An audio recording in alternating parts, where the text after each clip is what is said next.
We've been taught that fat is the enemy, but in the world of steak, fat is the main character. It's what separates a $15 grocery store slab from a $100 ritual. This is episode 19 of Chasing Beauty, and today we're looking into the levels of steak. Most people think steak quality is about the type of cut, but the real hierarchy is the architecture. Those white flecks are fat within the muscle fibers. That is marbling, and in beef, marbling is beauty. In the US, that beauty is formalized by USDA grading. The industry relies heavily on vision-based grading cameras. They scan one specific point, the ribeye cross-section between the 12th and 13th rib. The software maps the pixels to separate the red meat from the white fat to calculate the exact intramuscular fat percentage. Select is the entry level, clocking in at roughly 2 to 4% intramuscular fat. It's leaner with limited forgiveness. If you overcook it, it gets dry fast. Choice is the standard mid-quality tier, jumping to 4 to 8% intramuscular fat. More moderate marbling with better flavor and more tenderness. This is where most decent grocery store steaks live. Prime is the elite tier in mainstream American beef, hitting 8 to 11%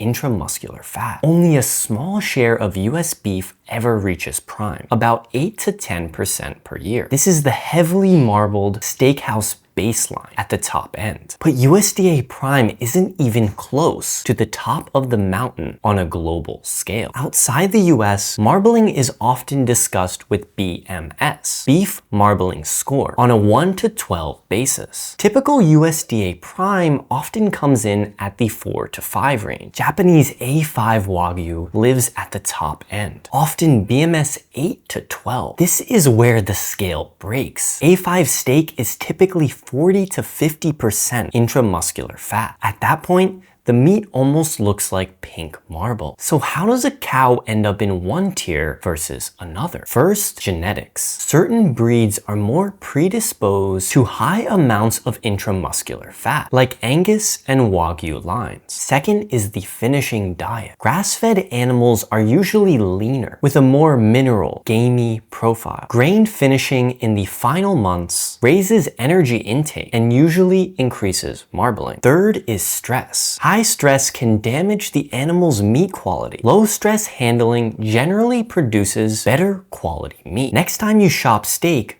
look for grade, marbling pattern, and production style.